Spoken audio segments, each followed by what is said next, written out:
This is the story of a man named Stanley. Stanley worked for a company in a big building where he was employee number 427. Employee number 427's job was simple. He sat at his desk in room 427 and he pushed buttons on a keyboard. Orders came to him through a monitor on his desk, telling him what buttons to push, how long to push them, and in what order. This is what employee 427 did every day of every month of every year. And although others might have considered it soul-rending, Stanley relished every moment that the orders came in, as though he had been made exactly for this job. And Stanley was happy. And then one day, something very peculiar happened. Something that would forever change Stanley. Something he would never quite forget. He had been at his desk for nearly an hour when he realized that not one single order had arrived on the monitor for him to follow. No one had showed up to give him instructions, call a meeting, or even say hi. Never in all his years at the company had this happened, this complete isolation. Something was very clearly wrong. Shocked, frozen solid, Stanley found himself unable to move for the longest time. But as he came to his wits and regained his senses, he got up from his desk and stepped out of his office.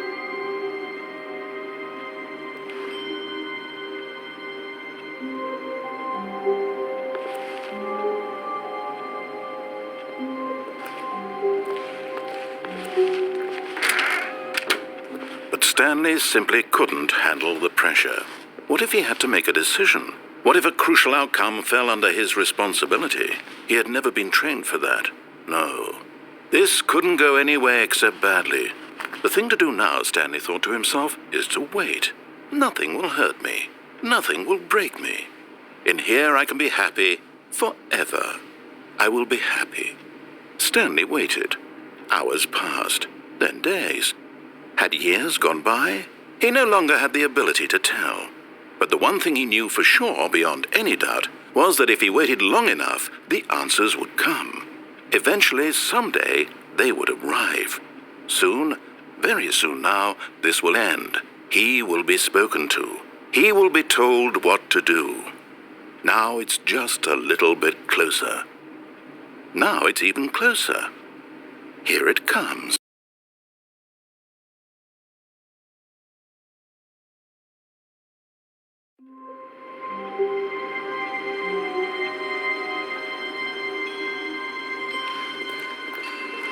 All of his co-workers were gone.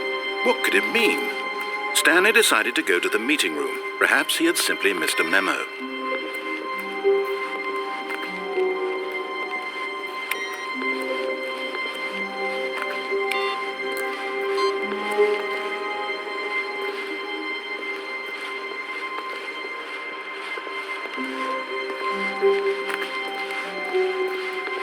When Stanley came to a set of 2 open doors, he entered the door on his left.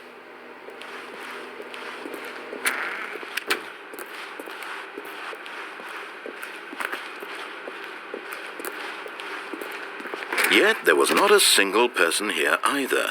Feeling a wave of disbelief, Stanley decided to go up to his boss's office, hoping he might find an answer there.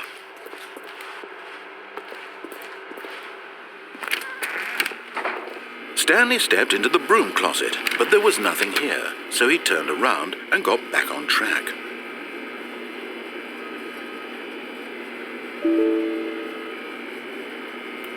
There was nothing here. No choice to make, no path to follow, just an empty broom closet. No reason to still be here.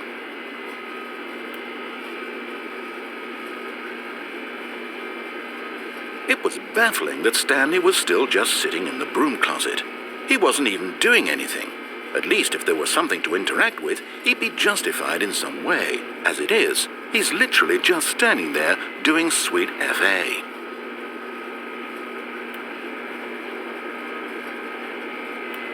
Are you really still in the broom closet?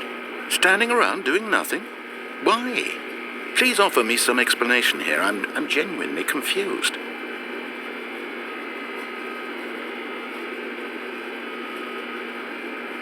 You do realize there's no choice or anything in here, right? If I'd said Stanley walked past the broom closet, at least you would have had a reason for exploring it to find out. But it didn't even occur to me because literally this closet is of absolutely no significance to the story whatsoever. I never would have thought to mention it.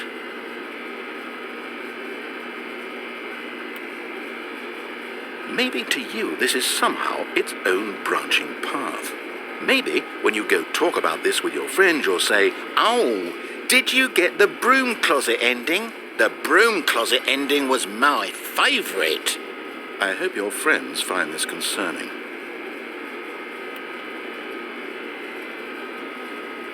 Stanley was fat and ugly and really, really stupid. He probably only got the job because of a family connection. That's how stupid he is. That or with drug money. Also, Stanley is addicted to drugs and hookers. Well, I've come to a very definite conclusion about what's going on right now. You're dead. You got to this broom closet, explored it a bit, and were just about to leave because there's nothing here, when a physical malady of some sort shut down your central nervous system and you collapsed on the keyboard. Well, in a situation like this, the responsible thing is to alert someone nearby so as to ensure that your body is taken care of before it begins to decompose. Hello? Anyone who happens to be nearby? The person at this computer is dead. He or she has fallen prey to any number of your countless human physiological vulnerabilities. It's indicative of the long-term sustainability of your species. Please remove their corpse from the area and instruct another human to take their place at the computer, making sure they understand basic first-person video game mechanics and filling them in on the history of narrative tropes in video gaming, so that the irony and insightful commentary of this game is not lost on them. All right, when you've done that, just step out into the hallway.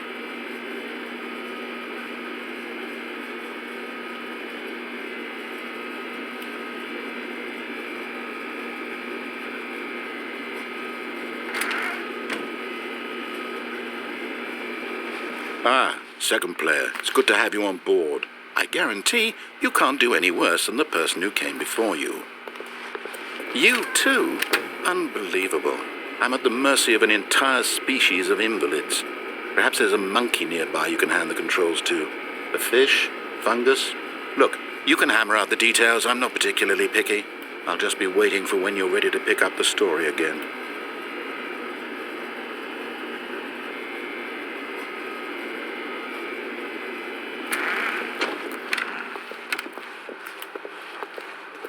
Coming to a staircase, Stanley walked upstairs to his boss's office.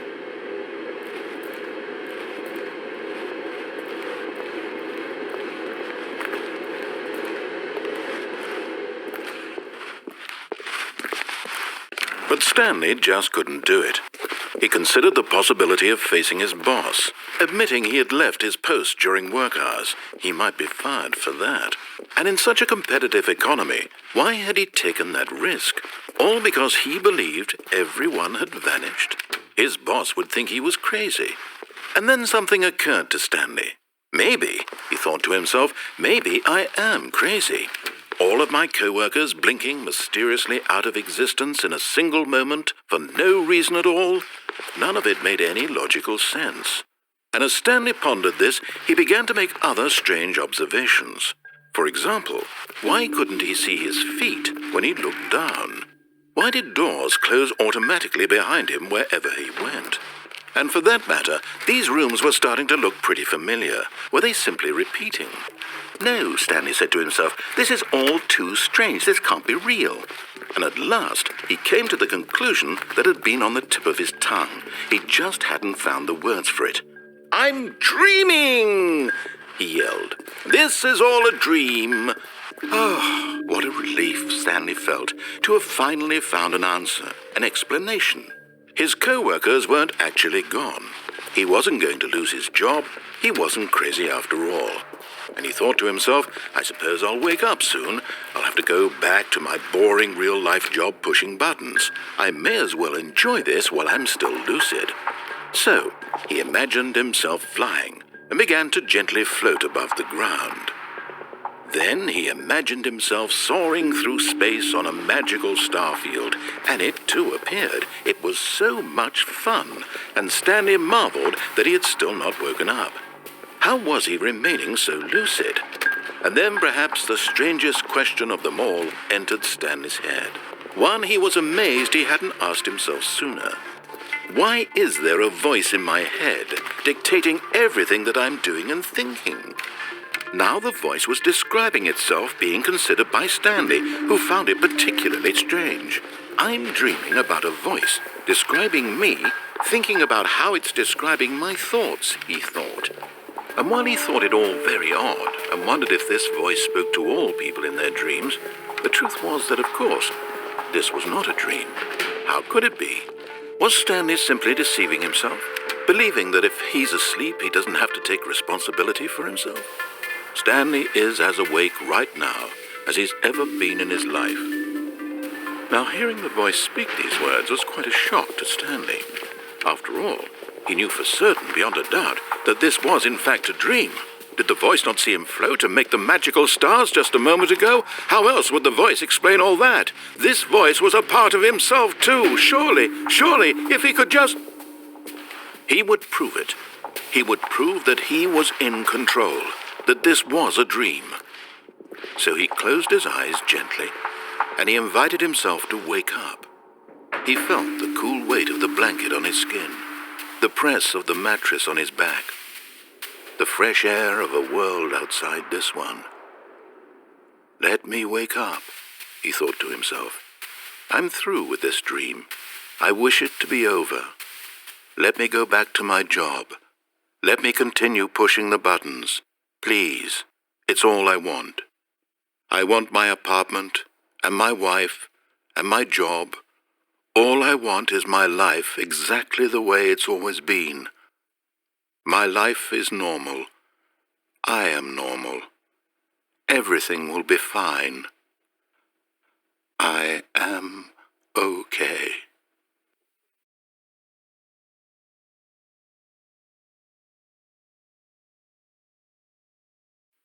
Stanley began screaming. Please, someone, wake me up. My name is Stanley. I have a boss. I have an office. I am real. Please, just someone tell me I am real. I must be real. I must be. Can anyone hear my voice? Who am I? Who am I? And everything went black.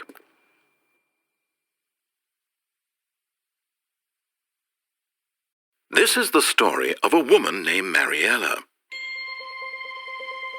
Mariella woke up on a day like any other. She arose, got dressed, gathered her belongings, and walked to her place of work. But on this particular day, her walk was interrupted by the body of a man who had stumbled through town talking and screaming to himself, and then collapsed dead on the sidewalk. And although she would soon turn to go call for an ambulance, for just a few brief moments, she considered the strange man. He was obviously crazy. This much she knew. Everyone knows what crazy people look like. And in that moment, she thought to herself how lucky she was to be normal. I am sane. I am in control of my mind. I know what is real and what isn't. It was comforting to think this, and in a certain way, seeing this man made her feel better. But then she remembered the meeting she had scheduled for that day, the very important people whose impressions of her would affect her career, and by extension, the rest of her life. She had no time for this, so it was only a moment that she stood there, staring down at the body. And then she turned and ran.